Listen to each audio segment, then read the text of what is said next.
Знову стук у мої двері. Та мовчу, не відчиню, бо в душі ще й досі бурі, що ночами не заснуть. Все реве і стогне тихо, наче рана без кінця. Не лікують порожні втіх, не зігріють вже серця. Не потрібні більше звуки, порожнеча в голосах.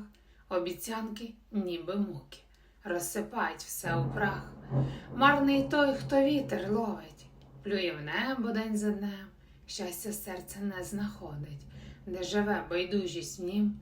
Не дзвони мені даремно, не пиши і не шукай, і квіток не рви, напевне. Хай цвітуть, прикрашають рідний край, бо пустеля не навчає квітам жити без роси.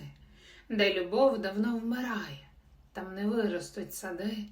Я вже інша, я змінилась, переоцінила світ. Все, що болем мені снилось, вже лишилось тільки слід. Руїни не зібрати знову, не склеїти розбите скло. Та я вчуся крок за кроком вибирати лиш добро. І хоч серце ще зітхає, я назад не повернусь, бо любов не там палає, де її не бережуть.